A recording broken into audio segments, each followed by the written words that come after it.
Hello students, welcome to science for education. This is the 8 lectures in solid state chemistry. देखो students, हम लोगों ने last time coordination number निकालना सीखा था डिफरेंट डिफरेंट आयनिक crystal का। आज हम लोग यहाँ पर क्या करेंगे कि जितना भी इंफॉर्मेशन हम लोगों ने सॉल्व करा था या फिर डिराइव करा था उसे मैं क्या करने जा रहा हूँ, यहाँ पर समराइज करने जा रहा हूँ। इससे फ़ायदा ये होगा कि आप आसानी से उस चीज़ को लर्न कर सकते हो, सीख सकते हो और याद रख सकते हो। इसके बाद हम लोग रेडियस रेशियो रूल को भी पढ़ेंगे, जो कि काफ़ी इंपॉर्टेंट माना जाता है आईआईटी जेईई के लिए और नीट के लिए। इन दोनों के लिए काफ़ी ज़्यादा इंपॉर्टेंट है। तो देखो, हमें यहाँ पर जितना भी मैंने रिजल्ट डिराइव किया था उसको मैंने यहाँ पर क्या किया, कुछ कॉलम में तैयार कर रखा है। सबसे पहले आपको ध्यान में रखना क्या है कि सिस्टम कैसा है हमारे पास, क्योंकि हमारे पास डिफरेंट डिफरेंट सिस्टम था। सिंपल क्यूबिक था, हमारे पास हेक्सागोनल क्लोज पैकिंग था, उसमें भी दो वेरिएशन था, एक था 2D वाला, एक 3D वाला। तो इस तरह से हमारे पास नंबर ऑफ सिस्टम है और सभी के लिए कुछ ना कुछ इस तरह का डेटा हम लोगों ने डिराइव कर रखे हैं। तो उन्हें समराइज करना हमारे लिए बहुत ज़्यादा इंपॉर्टेंट है, नहीं तो फिर एग्जाम में याद रखना मतलब थोड़ा मुश्किल हो जाएगा स्टूडेंट के लिए। तो यहाँ पर मैं क्या करने जा रहा हूँ, सभी चीज़ को समराइज करने जा रहा हूँ। यहाँ पर देखो, सबसे पहले हमारे पास जो सिस्टम है, फर्स्ट सिस्टम का अगर मैं बात करूं तो सिस्टम हमारे पास हो जाता है स्क्वायर क्लोज पैकिंग, जो कि एक 2D टाइप का है और 2 डायमेंशनल वे में इसमें अरेंजमेंट होता है एटम में। और दूसरा यहाँ पर आपको ध्यान में रखना है कि इसमें जो अरेंजमेंट होता है वो ए टाइप का रो का रिपीटेशंस होता है, क्योंकि 2D फॉर्म में है। कोऑर्डिनेशन नंबर जो इस केस में हम लोग देखे वो कितना देखे हैं, यहाँ पर हो जाता है 4। एक और कॉलम यहाँ पर मैं तैयार कर दे रहा हूँ। और जनरली अगर मैं most common simple unit cell पर बात करूं, जहां पर सिर्फ कॉर्नर में एटम मौजूद है, तो उस कंडीशन में जेड इसका कितना आ जाएगा, यहाँ पर आ जाएगा 1 आ जाएगा। ठीक है, तो मैं इसके प्रिमिटिव यूनिट सेल के हिसाब से मैं बात कर रहा हूं कि यहाँ पर क्या होगा, सारा का सारा एटम यहाँ पर रो में अरेंज्ड है और मैं एक ऐसा यूनिट सेल लिया हूँ जहाँ पर कॉर्नर में एटम मौजूद है। आप मेरे वीडियो को देखोगे तो पता चल जाएगा, जस्ट लाइक दैट। कुछ मैं इस तरह से मैं बात कर रहा हूँ कि ये इस तरह से अरेंज्ड है सारा का सारा एटम और यहाँ पर ये यूनिट सेल है। अगर मैं इसके रेस्पेक्ट में बात करूँ तो जेड का वैल्यू क्या हो जाएगा, यहाँ पर 1 हो जाएगा। अगर मैं कोई और यूनिट सेल यूज करूँगा तो वहाँ पर ऑफकोर्स चेंज हो जाएगा। अगर मैं इधर का यूनिट सेल ले लेता हूँ, इसको ले लूँगा, तो यहाँ पर 2 भी हो सकता है जेड का value. That means effective number of atoms, क्योंकि सेंटर में एक एटम आ गया और बाकी यहाँ पर कॉर्नर में है। तो इसके हिसाब से हमारे पास depending upon the type of unit cell, जैसा मैं यूनिट सेल कंसिडर करूँगा उसके हिसाब से मेरा यहाँ पर जेड भी चेंज हो जाएगा। तो 1 भी हो सकता है और यहाँ पर मेरे पास 2 भी हो सकता है इसके रेस्पेक्ट में। तो यहाँ पर कंफ्यूज नहीं होना है, जैसा डेटा दे दे उसके हिसाब से यहाँ पर काम करना है। ऑल राइट, तो ये चीज़ ध्यान में रखना है। नेक्स्ट हमारे पास हो जाता है इस केस में कि भाई इसमें जो पैकिंग एफिशिएंसी निकला था वो किस टाइप का निकला है। ठीक है, सो कितना निकला था इसमें 78.5% एंड परसेंटेज ऑफ वॉइड क्या था, तो यहाँ पर हमें ध्यान में रखना है that is 21.5%। And what is the relationship between A and R, इनमें ए और आर में क्या रिलेशनशिप होगा, तो ए इक्वल टू यहाँ हो जाएगा 2r। एंड यहाँ पर आपको पता होना चाहिए A and D, D is nothing but a diameter of atom, or you can say that nearest neighboring distance. So यहाँ पर A इक्वल टू क्या हो जाएगा, D हो जाएगा। So इस तरह से मैं इसके लिए लिख सकता हूँ। सेकंड हमारे पास आ जाता है क्या, HCP हेक्सागोनल क्लोज पैकिंग। मैं 2D के फॉर्म में बात कर रहा हूँ, जहाँ पर मेरे पास क्या है, AB टाइप का रो का रिपीटेशन है। कोऑर्डिनेशन नंबर यहाँ पर क्या हो जाता है स्टूडेंट, 6। और यहाँ पर जो इफेक्टिव नंबर ऑफ एटम्स होता है दैट इज नथिंग बट ए 3। यहाँ पर क्या आता है 3। और पैकिंग एफिशिएंसी अगर मैं बात करूं तो यहाँ हो जाएगा क्या, 90.05 इतना परसेंट हो जाएगा। Percentage of void of course यहाँ पर 9.95% होगा। Relationship between A and R, यहाँ पर क्या होगा, A equal to 2r, so therefore A equal to d। तो अभी तक में तो वहाँ का लास्ट रिलेशन सेम निकल रहा है। सिमिलरली अगर मैं बात करूँ यहाँ पर क्या, सिंपल क्यूबिक, जो क्या है हमारे पास एक तरह का 3D सिस्टम है। This is the 3D system. और 3D सिस्टम में यहाँ पर जो रिपीटेशन होता है वो ए लेयर का रिपीटेशन होता है, या फिर आप प्लेन का बोल सकते हो। और यहाँ पर कोऑर्डिनेशन नंबर क्या निकलता है, 6 ही निकलता है। जेड यहाँ पर क्या होता है, 1। पैकिंग एफिशिएंसी इस जगह में मैं क्या बोल सकता हूँ, दैट इज 52.4%। यहाँ पर पैकिंग एफिशिएंसी होता है। परसेंटेज ऑफ वॉइड जो हो जाता है वो हो जाता है 47.6%। यहाँ पर ए और आर में जो रिलेशन होगा A equal to 2R and A equal to D, ये मैं इस तरह से लिख सकता हूँ इसके रेस्पेक्ट में भी। नेक्स्ट आ जाता है हमारे पास 4th नंबर में बॉडी सेंटर्ड क्यूबिक, जो कि 3D टाइप का है। यहाँ पर जो लेयर रिपीटेशन होता है स्टूडेंट, ये चीज ध्यान में रखना, बहुत लोग इसको मिस कर देते हैं। ये हो जाता है यहाँ पर ए बी टाइप का लेयर रिपीटेशन होता है। कोऑर्डिनेशन नंबर हो जाता है यहाँ पर 8। जेड का वैल्यू होता है यहाँ पर 2। यहाँ पर पैकिंग एफिशिएंसी 68%। और उसके बाद यहाँ 32% हो जाएगा परसेंटेज ऑफ वॉइड। और ए और आर में जो रिलेशन होता है वो क्या होता है, a√3 along the void diagonal he atom touch करता है। सो a√3 इक्वल टू 4R। और यहाँ पर हो जाएगा a√3, 4R को मैं क्या लिख सकता हूँ, 2 इंटू 2R, और 2R को मैं d लिख सकता हूँ। तो मैं डायरेक्टली लिख दे रहा हूँ ना, a√3/2 इक्वल टू d, इस तरह से लिखा जा सकता है। नेक्स्ट अगर मैं बात करूं, यहाँ पर बीसीसी के बाद एफसीसी सिस्टम, या फिर जिसे हम लोग क्या बोलते हैं सीसीपी, जो अरेंजमेंट होता है, ये भी हमारे पास क्या है 3D टाइप का है। और यहाँ पर जो रिपीटेशंस होता है वो एबीसी टाइप का रिपीटेशंस होता है। एबीसी लेयर रिपीटेशन होता है। और इस जगह में जो कोऑर्डिनेशन नंबर होता है वो कितना होता है स्टूडेंट्स, 12 होता है। और जेड का वैल्यू यहाँ पर हो जाता है 4।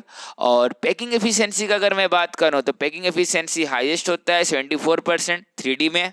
और उसके बाद percentage of void that is 26%। और यहाँ पर अगर मैं ए और आर के रिलेशन में बात करूँ तो a√3 यहाँ पर अलोंग द क्या होता है, यहाँ पर along the face diagonal atom एक दूसरे टच करता है। सो a√2 इक्वल टू 4R। और मैं अगर मैं इसे लिखना चाहूँ डी के टर्म में तो मैं लिख सकता हूँ क्या, 2 इंटू 2R। सो 2R को तो मैं d मान लिया, तो a√2 divided by 2 which is equal to d। So मैं इसको लिख सकता हूँ क्या, और अच्छे से सॉल्व कर दूँ तो यहाँ पर बन जाएगा क्या, a/√2 which is equal to d। ऐसे लिख सकता हूँ मैं, इसमें कोई प्रॉब्लम नहीं है।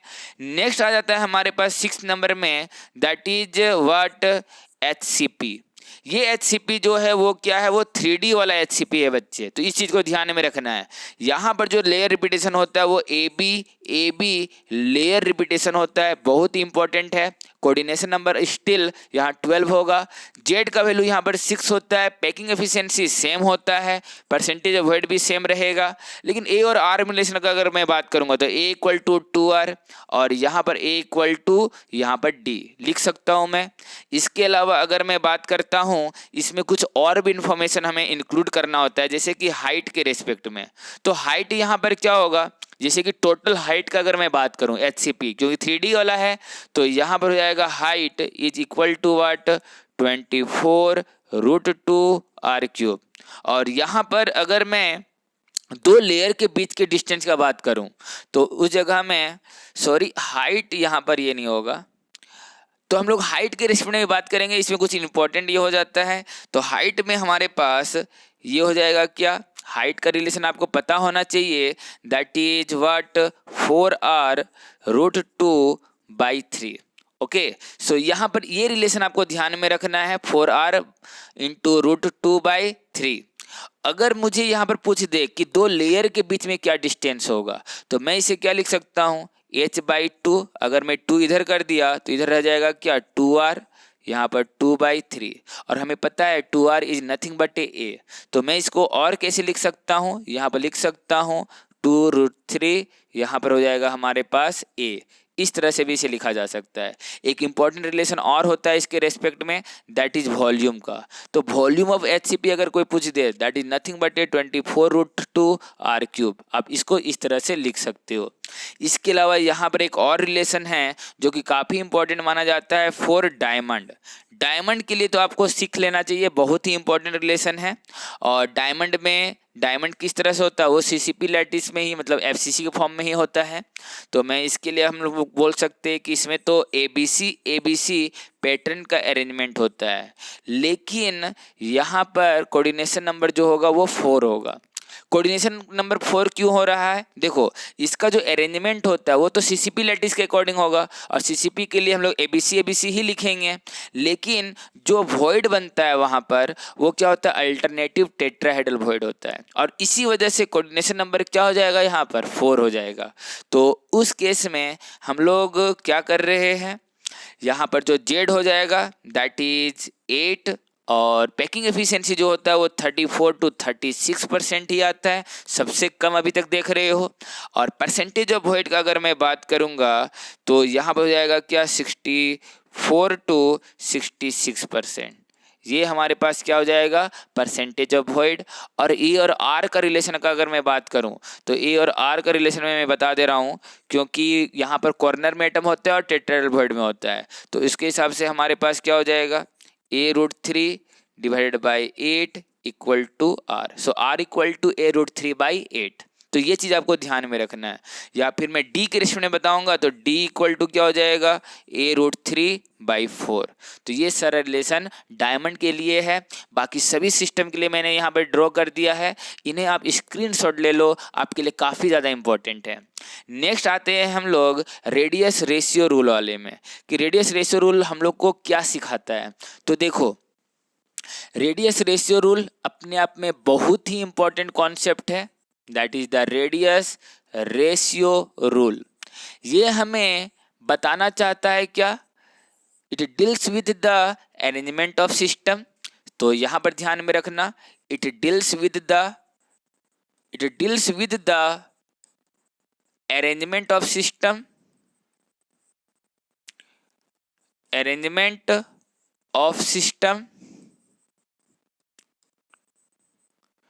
coordination number,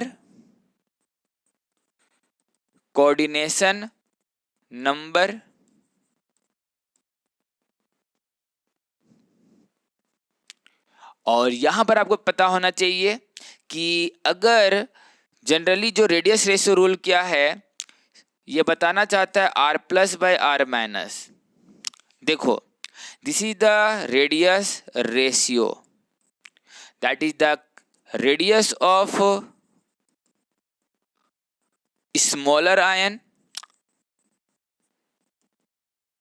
divided by radius of larger ion.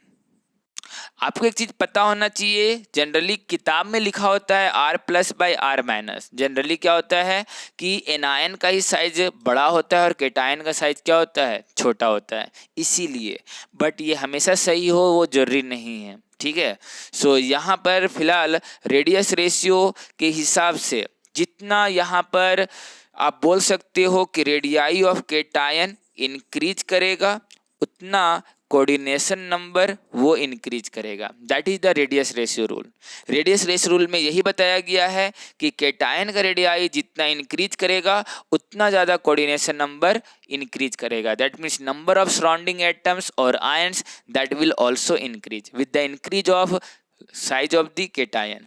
अब रह गया यहाँ पर इसे हम लोग किस तरह से इम्प्लीमेंट करते हैं डिफरेंट सिस्टम में, उस चीज़ को हमें समझना है। जनरली हमें ये पता होना चाहिए कि अगर हमारे पास क्या है, इस तरह का सिस्टम है, बीसीसी सिस्टम है या फिर एफसीसी सिस्टम है या फिर सिंपल क्यूबिक सिस्टम है, इनमें जो आर और ए का रिलेशन होता था वो काफ़ी सिंपल होता था, ए इक्वल टू 2r। यहाँ पर सिर्फ एक टाइप का ही रेडियाई होता था, क्योंकि पूरा सिस्टम एक ही टाइप का यहाँ एटम से बना हुआ रहता है। जबकि अगर आपके पास आयनिक क्रिस्टल है जैसे कि सोडियम क्लोराइड, तो NaCl के रेस्पेक्ट में मैं इस तरह का रिलेशन नहीं यूज कर सकता, क्योंकि वहाँ पर केटायन भी है और एनायन भी है। वहाँ पर दो तरह का रेडियाई है, that is radii of cation और रेडियाई ऑफ एनायन।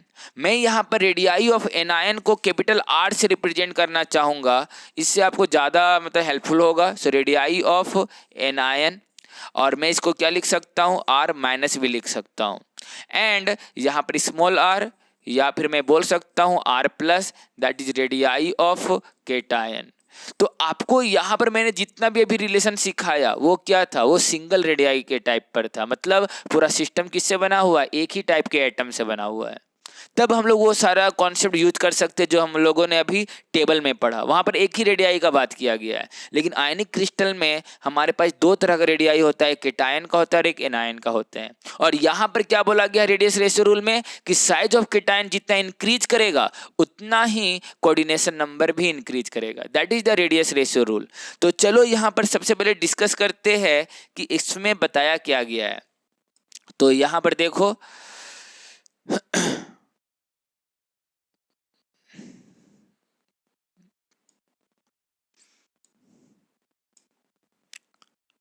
देखो, सबसे पहले हम लोग को ये समझना है कि रेडियस रेशियो रूल में है क्या, किस तरह से साइज ऑफ द केटायन, कितना इसका लिमिटिंग वैल्यू होता है। ठीक है, so limiting value of radius ratio rule वो चीज़ हम लोग समझ रहे हैं। सबसे पहले हमें ये देखना है कि in case of triangular void, सबसे पहले मैं इसी के साथ डिस्कस करना चाहूँगा। So in case of triangular void, अगर यहाँ पर आप देखोगे तो ये जो केस आप देख रहे हो, this is the ideal case. इसे मैं आइडियल केस क्यों बोल रहा हूं, because let's suppose that this yellow atom, yellow colour atom, this represents the size of the cations, and this large atom, this is the white large atom which represents the size of the anion. And suppose that कि अगर cation exactly fit है इस void में, तो क्या ये system stable होगा? Is it possible कि यहाँ पर ये सिस्टम में स्टेबिलिटी हो? नहीं। क्यों? क्योंकि यहाँ पर केटायन एनायन को टच कर रहा है, इसी वजह से ये टच करने की वजह से, और साथ ही साथ एनायन को भी टच कर रहा है, यहाँ पर ये क्या होगा, अनस्टेबल सिस्टम होगा। और इसके लिए जो रेडियस रेशियो निकाला गया है वो क्या निकाला गया है, दैट इज अराउंड 0.155। ये इस तरह से इसका रेडियस रेशियो निकाला गया है। जब केटायन एग्जैक्टली फिट हो तो उस केस में जो रेडियस रेशियो निकलेगा इसके लिए, ट्रायंगुलर वॉइड के लिए, वो क्या निकलेगा, 0.155। बट इन रियल सिनारियो ऐसा कोई भी सिस्टम नहीं है जहां पर केटायन एग्जैक्टली फिट मिलता है, क्योंकि ये सिस्टम हाईली क्या है, अनस्टेबल है। क्योंकि एनायन एक दूसरे को जबरदस्त क्या करेगा, रिपेल करेगा। इसका इलेक्ट्रॉन क्लाउड उसके इलेक्ट्रॉन क्लाउड के साथ क्या कर रहा है, रिपल्सन शो करेगा। ठीक है, मर्ज कर जा रहा है। जबकि यहाँ पर अगर आप देखोगे, अगर यहाँ पर साइज ऑफ द केटायन बढ़ा दिया जाए तो उस कंडीशन में ये हमारा क्या हो जाता है, एक तरह का रियल केस हो जाता है। लेट्स सपोज दैट कि यहाँ पर केटायन और एनायन, क्या केटायन एनायन एक दूसरे को टच कर रहा है? यस, ये एक दूसरे को टच कर रहा है। क्या एनायन एक दूसरे को टच कर रहा है? नहीं। यहाँ पर जो नेगेटिव चार्ज है ये हमारा, ये एक दूसरे को टच नहीं कर रहा है, जबकि इसमें कर रहा है, इसमें कर रहा है, इसमें नहीं कर रहा है। तो ये हमारा क्या यहाँ पर हो सकता है कि रेडियस रेशियो का वैल्यू 0.15 के जगह में 0.18 हो। अगर मैं इस तरह से देखूं तो यहाँ पर क्या हो जाएगा, अगर मैं साइज ऑफ केटायन के साइज को और बड़ा कर दूं तो यहाँ पर पॉसिबल है कि इसका स्टेबिलिटी और बढ़ेगा, क्योंकि वहां पर जो एनायन का यहाँ थोड़ा सा रिपल्सन हो भी रहा होगा, वो रिपल्सन भी यहाँ पर नहीं होगा, बहुत ही कम होगा। क्यों? क्योंकि केटायन एनायन एक दूसरे को टच कर रहा है, यस, और एनायन जो है ये आप देख सकते हो ये फार अवे है, बहुत आगे है, दूर दूर है। सो दैट इज वाई यहाँ पर रिपल्सन होगा, यहाँ पर ये एक दूसरे को टच कर रहा है, नहीं कर रहा है।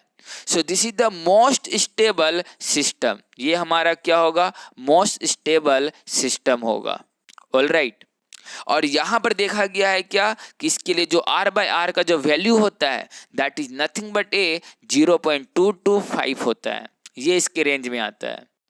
बट ये इसका क्या है, last limiting radius ratio value है। अगर आप सोच रहे हो कि यहाँ पर केटायन को और मैं बड़ा कर दूं, इतना बड़ा कर दूं, और यहाँ पर एनायन इस तरह से और दूर दूर चला जाए तो और स्टेबिलिटी बढ़ेगा, ऐसा नहीं होता। एक लिमिट तक ही यहाँ पर क्या होगा, यहाँ पर इसका स्टेबिलिटी बढ़ेगा। अगर आप इससे आगे जाओगे तो आप ऐसा सोचो ना कि आप सेंटर का एटम को बड़ा करते जा रहे हो। एक रूम में मान लो कि चार जहां पर दीवार है और सेंटर में एटम को बड़ा करते जाओगे तो रूम की दीवार क्या होगा, वो गिरना शुरू हो जाएगा यहाँ पर रूम का दीवार।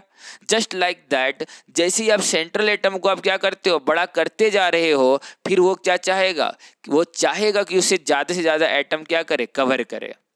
सो यहाँ पर इस जगह में ट्रेंगुलर वॉइड में ये पॉसिबल नहीं है। ये हमारा लास्ट लिमिटिंग वैल्यू है जहां तक साइज ऑफ कैटायन स्टेबिलिटी को डिफाइन कर सकता है ट्रेंगुलर वॉइड के रेस्पेक्ट में, जहां पर एटम ट्रेंगुलर वॉइड बना रहा है, जहां पर मॉलिक्यूल्स ट्रेंगुलर वॉइड में शो हो रहा है। ठीक है, तो ये चीज आपको ध्यान में रखना है।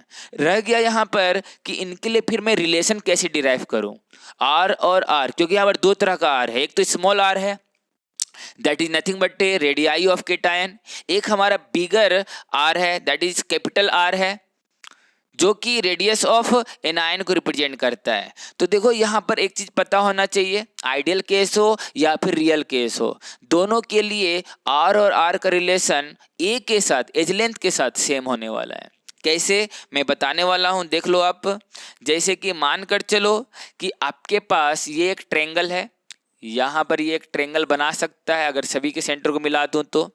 यहाँ पर क्या हो जाएगा, इसके अलोंग ही तो ये एक दूसरे को टच कर रहा है। सेम यहाँ पर भी आप देखोगे तो यहाँ पर भी इसी तरह का आप ट्रेंगल बना सकते हो, इक्विलेटरल ट्रेंगल, और यहाँ से ये इस तरह से एक दूसरे को टच कर रहा है। अगर मैं इनके लिए ही रिलेशन निकालूं तो मैं इसके लिए क्या लिख सकता हूं, मैं यहाँ पर लिख सकता हूं इस फर्स्ट केस में, आइडियल केस के लिए। तो आइडियल केस के लिए मैं कुछ इस तरह से कर लेता हूँ ना, यहाँ पर जो एंगल बन रहा है वो किस तरह का एंगल बन रहा है। अगर मानकर चलो कि ये एंगल पूरा 60 डिग्री है तो ये एंगल हमारा क्या हो जाएगा, थीटा इक्वल टू 30 डिग्री। ये इस तरह का रिलेशन आ जाएगा, थीटा इक्वल टू 30 डिग्री। इसको मैं मान लेता हूँ ये हमारा सेंटर क्या है, ये हमारा सेंटर ओ है, ये हमारा सेंटर ए है, और यहाँ जो परपेंडिकुलर आया ये हमारा बी है। सो ट्रेंगल ओ ए बी में मैं लिख सकता हूँ cos 30 degree, that should be equal to cos 30 क्या हो जाएगा, b बाई एच। तो यहाँ पर हो जाएगा हमारे पास ए बी बाई हाइट, तो यहाँ पर हाइपोटेनस, तो ये हो जाएगा हमारे पास ओ ए। और आपको पता है कि O A this is nothing but a radius of cation and anion, इन दोनों का सम ही है। जबकि ए बी के रिस्पेक्ट में मैं क्या लिख सकता हूँ, ये एज लेंथ का हाफ है तो मैं a बाई 2 लिखूंगा, और यहाँ पर cos 30 क्या हो जाएगा, √3/2 हो जाएगा। अगर मैं इसके लिए सॉल्व करूं तो मेरे पास क्या आ जाएगा, 2 से 2 ये कैंसल आउट हो जाएगा, एंड a इक्वल टू हमारे पास जो रिलेशन आएगा that is √3r plus are.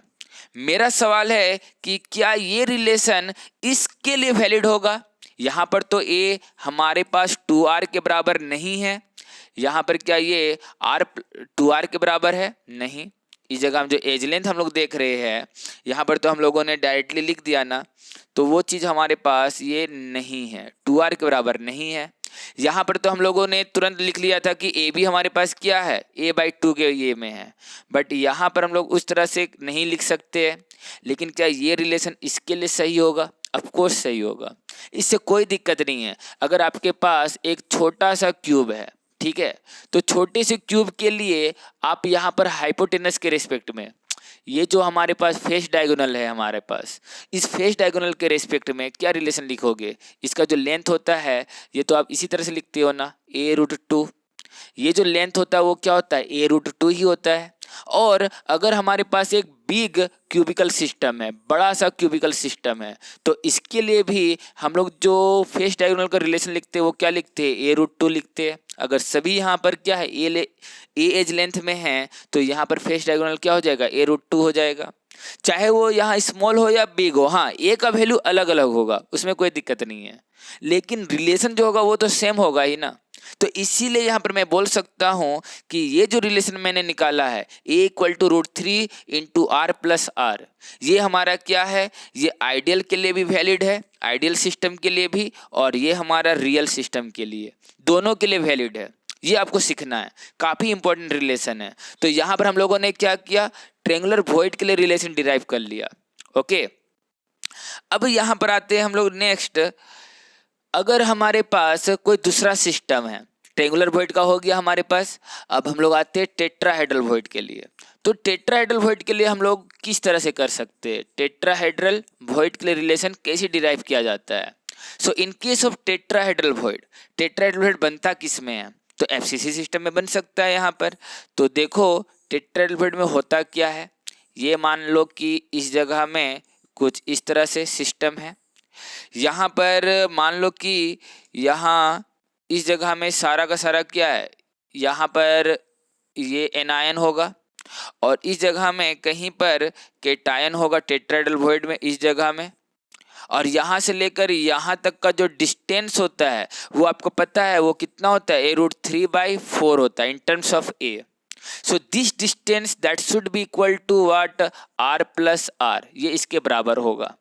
So a√3/4 which is equal to r+r, क्योंकि यहाँ पर रेडियाई ऑफ एनायन ये distance and radii of cation, तो यहाँ हो जाएगा हमारे पास a√3 equal to 4 r+r। So this is the relation for tetrahedral void. ये हम लोग किसके लिए यूज कर सकते हैं, टेट्राहेड्रल वॉइड के लिए यूज कर सकते हैं।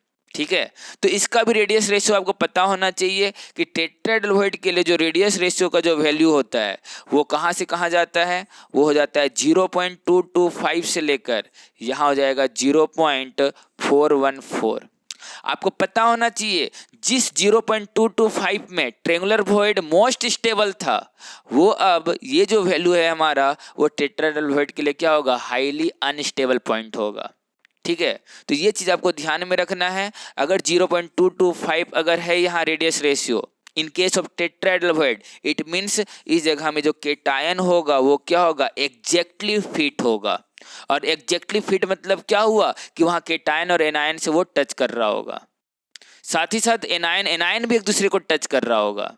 ठीक है, तो ये यहाँ पर क्या होगा, अनस्टेबल स्टेट होगा। जबकि मोस्ट स्टेबल या फिर last limiting value of radius ratio, जहाँ पर bigger size of the cation possible है in case of tetrahedral void, उसके लिए जो रेडियस रेशियो होता है वो कितना होता है, 0.414।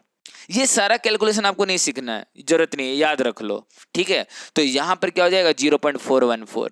सिमिलरली अगर मैं यहाँ पर बात करता हूँ किसके लिए, अगर मैं बात करता हूँ ऑक्टाहेड्रल वॉइड के लिए, तो ऑक्टाहेड्रल वॉइड कैसे बनता है ये आपको पता ही है। In case of octahedral void यहाँ पर आपको पता होना चाहिए, मान लो कि मेरे पास ये सिस्टम है, एक ऑक्टाहेड्रल वॉइड आप तो दिखा सकते हो, या तो आप एज के रेशो में काम कर लो या तो आप बॉडी के सेंटर में काम कर लो। ऑक्टाहेड्रल वॉइड इसी तरह से बनता है ना, आपको तो पता ही होगा कि यहाँ पर सेंटर में और ऊपर में एक एटम आ गया, बैक में एक एटम आ गया, फ्रंट में एक एटम आ गया, इधर एक एटम आ गया, इधर एक एटम आ गया, बॉटम में एक एटम आ गया। इससे हमारा क्या बनता था, ऑक्टाहेड्रल वॉइड बनता था। और यहाँ पर आप क्या करते थे, इस जगह में आप इसको ऐसे से दिखा सकते हो, ये स्क्वायर प्लेनर के फॉर्म में ये हो गया हमारे पास। तो इस जगह में हमारे पास क्या है, इस जगह में अगर हम देखें तो इस जगह में हमारे पास एनायन होगा इस तरह से, यहाँ पर एक एनायन होगा और बीच में हमारे पास क्या होगा, यहाँ पर केटायन होगा। तो इसके लिए जो लेंथ जो होगा वो पूरा यहाँ से लेकर यहाँ तक का जो लेंथ होगा वो तो ए के बराबर ही होने वाला है। और यहाँ पर मैं लिख सकता हूँ 2 इंटू इसका रेडियाई और ये पूरा आ जा रहा है इस यहाँ पर केटायन के रिस्पेक्ट में, तो 2 इंटू r+r, ये रिलेशन मैं लिख सकता हूँ, यहाँ पर कोई दिक्कत नहीं है। तो ये रिलेशन इसके लिए हो जाएगा फॉर ऑक्टाहेड्रल वॉइड। रह गया यहाँ पर जो इसका रेडियस रेशियो का रेंज होता है वो क्या होता है, वो हो जाता है हमारे पास 0.414 से लेकर यहाँ हो जाएगा क्या 0.732। देखो 0.414 इसमें तो एग्जिस्ट ही नहीं करता, यहाँ पर इक्वल टू साइन ना भी दो ना तो चलेगा, पीछे वाले में यहाँ से हटा देना यहाँ पर, क्योंकि ये एग्जिस्ट ही नहीं करता। ठीक है, तो इसके अकॉर्डिंग अगर मैं चलता हूँ तो ये एग्जैक्टली क्या हो जाएगा, फिटेड हो जाएगा। तो मैं इसको यहाँ पर क्या कर सकता हूँ, इस जगह में सिर्फ लेस देन का साइन लगाऊंगा, तो इसको मैं फॉलो करते हुए चल रहा हूँ। तो नेक्स्ट यहाँ पर ये हो गया, ये हमारा क्या होगा, एग्जैक्टली फिट। ओके, जबकि नेक्स्ट ये जो हो जाएगा हमारा ये मोस्ट स्टेबल फॉर्म होगा। तो ये चीज़ आपको ध्यान में रखना है। ये हो गया किसके लिए, ऑक्टाहेड्रल वॉइड के लिए। एक चीज़ और आपको ध्यान में रखना है कि ये जो हमारा ऑक्टाहेड्रल वॉइड बनता है वो क्या है, पहले तो ये स्क्वायर प्लेनर बना, ऊपर से एक एटम आया, नीचे से एक एटम आया, उसके बाद ये क्या हुआ, ऑक्टाहेड्रल वॉइड बना। उसी तरह से है ना, बीच में देख लो स्क्वायर प्लेनर। तो अगर मुझे स्क्वायर प्लेनर के लिए यही रिलेशन लिखना पड़े स्क्वायर प्लेनर वॉइड के लिए, तो मैं यहाँ पर कैसे लिखूंगा, बहुत ही सिंपल है। स्क्वायर प्लेनर वॉइड का मतलब क्या हुआ, यहाँ पर एटम होगा, यहाँ पर होगा, और कुछ इस तरह से होगा, यहाँ पर होगा और यहाँ पर होगा, यहाँ पर positive negative negative negative negative. तो इसके रेस्पेक्ट में जो हमारे पास जो रिलेशन आएगा वो इस तरह से आएगा। तो यहाँ पर एनायन है, यहाँ एनायन है और बीच में केटायन है। तो मैं यहाँ लिख सकता हूँ जो ये लेंथ होगा वो तो a√2 होगा। ये जो फेस डायगोनल है ये तो a√2 के बराबर होगा। और ये किसके बराबर मैं लिख सकता हूँ 2 इंटू आर प्लस आर। और ख़ास बात क्या है, सोती चीज़ भी ध्यान में रखना कि यहाँ पर जो रेडियस रेशियो होगा वो भी सेम होगा, ठीक है, ऑक्टाहेड्रल वॉइड के बराबर ही होगा। ओके, सो यहाँ पर जो रेडियस रेशियो का रेंज होगा with respect to square planar void वो हमारा क्या होगा, सेम होने वाला है। नेक्स्ट आ जाते हैं हम लोग यहाँ पर क्या, थर्ड के केस में, ये तो हम लोगों ने समझ लिया। अब हम लोग यहाँ पर क्या कर सकते हैं, हम लोग क्यूबिकल वॉइड के लिए बात करते हैं। और क्यूबिकल वॉइड में आपको पता होना चाहिए कि ये वॉइड हमारा सिंपल क्यूबिक में बनेगा। और सिंपल क्यूबिक में अगर बनता है तो सिंपल क्यूबिक का स्ट्रक्चर हमें पता है, कुछ इस तरह से होगा। और यहाँ पर इसके लिए जो ए और आर का रिलेशन होगा वो क्या हो सकता है, तो देखो यहाँ पर मानकर चलो कि ये हमारे पास यहाँ पर एनायन है, यहाँ पर एनायन है, और बीच में हमारे पास क्या हो जाएगा, इस जगह में केटायन। तो along the body diagonal they will touch to each other. So यहाँ पर देखो ये हमारा केटायन है और ये सारा एनायन है। तो इस जगह में हमारे पास जो रिलेशन आ जाएगा a√3 which is equal to what, तो ये हो जाएगा हमारे पास 2 इंटू आर प्लस आर। ये रिलेशन यहाँ पर आ जाएगा क्यूबिकल वॉइड। आपको पता होना चाहिए कि इसका जो रेडियस रेशियो का जो वैल्यू होता है वो हो जाता है हमारे पास कितना, 0.732 से लेकर यहाँ पर 1 के बीच में। ये हो जाता है इसका रेडियस रेशियो वैल्यू। अगर मैं इसे समराइज करना चाहूँ तो मैं समराइज कुछ इस तरह से कर सकता हूँ कि जो ऑलवेज ट्रू रिलेशन है, ठीक है, यहाँ पर ऑलवेज ट्रू रिलेशन, और यहाँ पर मैं लिख देता हूँ क्या कि जो यहाँ पर आर बाय आर का रिलेशन जो होगा that is for ideal case, ये हमारा हो जा रहा है आइडियल केस के लिए। और यहाँ पर मैं बात करूँगा क्या, रियल केस के रिस्पेक्ट में, यहाँ पर रियल केस जो है हमारे पास। और यहाँ पर टाइप ऑफ वॉइड पर मैं बात कर लेता हूँ। अब देखो यहाँ पर ऑलवेज ट्रू वाले में अगर मैं बात करता हूँ with respect to triangular void, सबसे पहले मैं बात कर रहा हूँ ट्रेंगुलर वॉइड के लिए। तो ट्रेंगुलर वॉइड के लिए जो हम लोगों ने रिलेशन निकाला, आप देख सकते हो जो ये रिलेशन है हमारे पास ट्रेंगुलर वॉइड के लिए वो क्या निकला था, a=√3 into R plus R. तो मैं इसके रिस्पेक्ट में लिख रहा हूँ, यहाँ पर हमारे पास जो रिलेशन आ जाएगा a√3 = आर प्लस आर, ये रिलेशन आ गया। आइडियल केस के लिए यहाँ पर जो आर बाय आर का रेशियो था वो क्या था हमारे पास 0.155 से लेकर यहाँ रियल केस जो हो जाता है वो कितना हो जाता है 0.225। और टाइप ऑफ वॉइड ये क्या हो जाएगा, this is the triangular void, ये हमारा ट्रेंगुलर वॉइड के रेस्पेक्ट में आ जाएगा। मोस्ट कॉमन एग्जाम्पल आप B2O3 दे सकते हो, ठीक है, जो कि ट्रेंगुलर वॉइड शो करता है। नेक्स्ट हम लोग बात करते हैं क्या, टेट्राहेड्रल वॉइड। तो टेट्राहेड्रल वॉइड के लिए जो हम लोगों ने रिलेशन डिराइव किया वो कौन से डिराइव किया था, ये वाला relation a√3 = 4 into R plus R. तो यहाँ पर हो जाएगा हमारे पास a√3 = 4 into R plus R, ये हो गया हमारे पास टेट्राहेड्रल के लिए। इसमें जो आर बाय आर का जो रेशियो था वो क्या था 0.414, जबकि 0.225 में ये एग्जैक्टली फिटेड था। ये हो जाता है हमारे पास TD वॉइड के लिए। जनरली कहाँ ऑब्जर्व होता है, जिंक सल्फाइड वगैरह में आप दिखा सकते हो इसे। नेक्स्ट आ जाता है हमारे पास ऑक्टाहेड्रल वॉइड। और ऑक्टाहेड्रल वॉइड के लिए हम लोगों ने जो रिलेशन डिराइव किया था वो था क्या, a=2 into R plus R. तो यहाँ पर हो जाएगा हमारे पास यहाँ पर 0.414 से लेकर यहाँ आ जाएगा हमारे पास 0.732। ये हो जाएगा हमारे पास किसके लिए, ऑक्टाहेड्रल वॉइड के लिए हो जाएगा। अब यहाँ पर किसी को भी ये कर सकते हो, जैसे कि ऑक्टाहेड्रल वॉइड NaCl में होता है, इसमें आप दिखा सकते हो।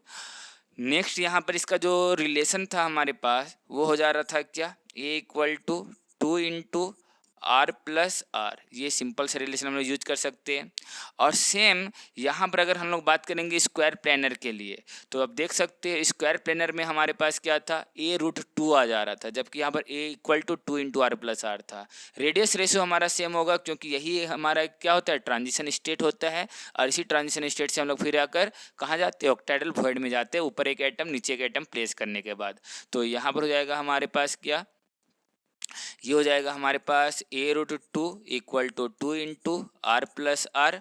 यहाँ पर ये जो रेंज होगा वो सेम होगा 0.414 से लेकर यहाँ हो जाएगा हमारे पास क्या 0.732।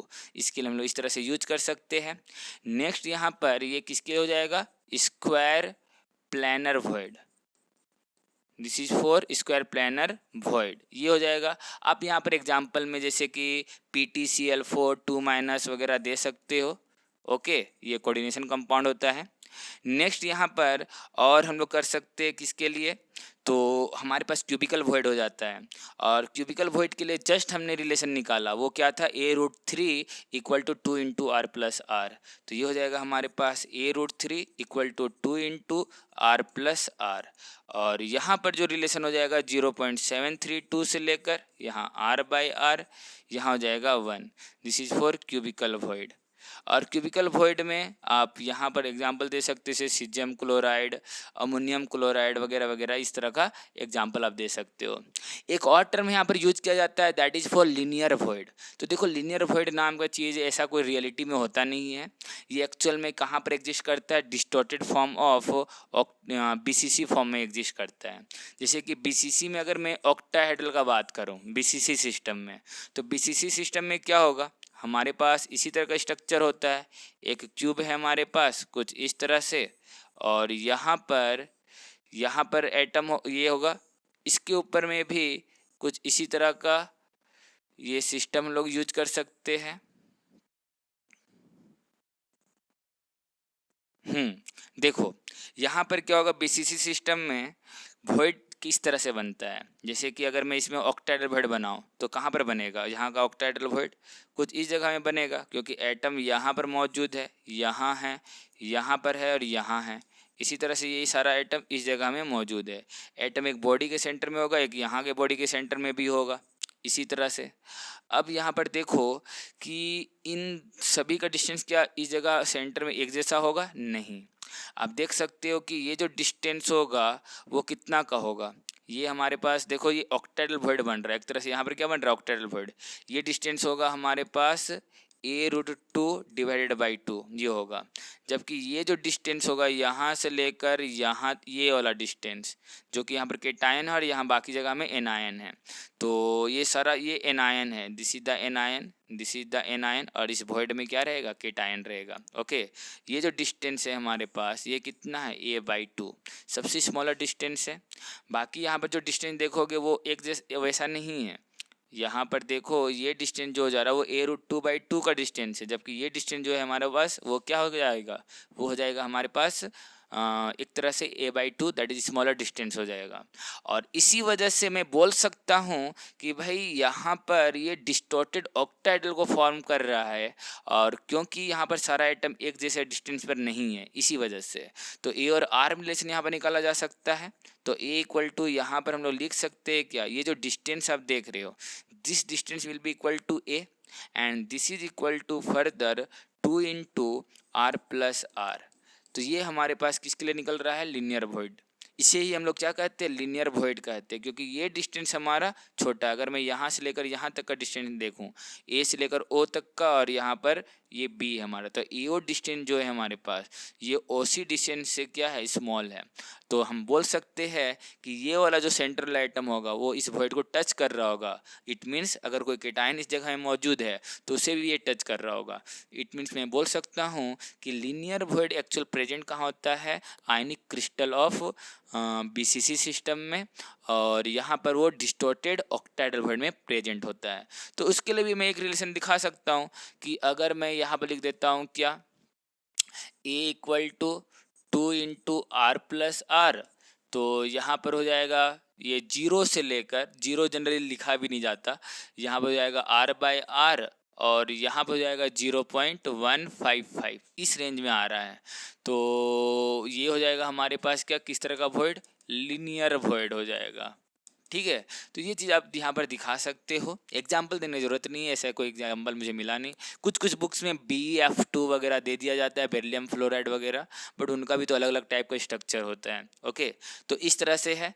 नेक्स्ट रह जाता है यहाँ पर कि इसका लिमिटेशंस क्या है। तो एक चीज़ ध्यान में रखना, लिमिटेशंस इसका बहुत ज़्यादा है। ये एक्चुअल में वैलिड कहाँ होता है, आयनिक क्रिस्टल में ही होता है। कहीं पर भी अगर कोवलेंट नेचर डोमिनेट कर जाए वहाँ पर ये अप्लाइड नहीं होगा।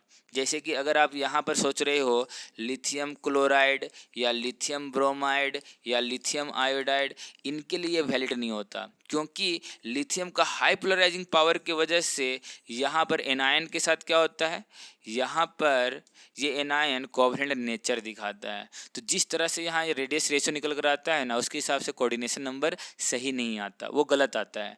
तो ये चीज़ आपको ध्यान में रखना है। और नेक्स्ट यहाँ पर एक और एग्जांपल दिया गया था, जैसे कि कैडमियम सल्फाइड के रेशियो में दिया गया था। इनका जो रेडियस रेशियो आता है वो कितना आता है, 0.53 आता है। ठीक है, ये मतलब एक्सपेरिमेंटल डेटा है। और इसके हिसाब से ये फिर कहाँ पर चला जाना चाहिए था, ये ऑक्टाहेड्रल वॉइड में जाना चाहिए था। बट इन रियल सिनारियो इसका जो कोऑर्डिनेशन नंबर है वो कितना है, 4 है। जो किससे मैच कर रहा है, वो जिंक सल्फाइड से मैच कर रहा है। तो मैं ये नहीं बोल सकता हूँ कि यहाँ पर रेडियस रेशियो रूल हर जगह अप्लाई होगा। कैडमियम का पोलराइजिंग पावर ज़्यादा होने की वजह से ये क्या करता है, यहाँ पर जो रिजल्ट निकल कर आता है वो मैच नहीं करता। जो केटायन और एनायन का रेशियो है जिस हिसाब से हमें लग रहा था वो नहीं आता। ऑक्टेट वॉइड के हिसाब से क्या होना चाहिए था, कोऑर्डिनेशन नंबर 6, बट एक्चुअल में क्या होता है, कोऑर्डिनेशन नंबर 4 होता है। ठीक है, तो ये सब चीज़ ध्यान में रखना। This is the limitations which is related with the radius ratio rule. ये कोवलेंट मॉलिक्यूल में या कोवलेंट नेचर जहाँ डोमिनेट कर जाता है वहाँ पर ये अप्लाई नहीं होता।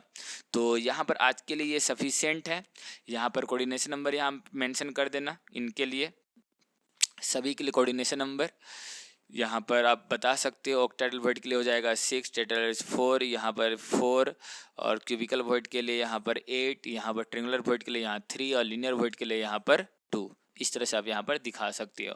This is the coordination number. Okay, तो सफिशिएंट है आज के लिए, हम लोग यहाँ पर इसी जगह रोकते हैं।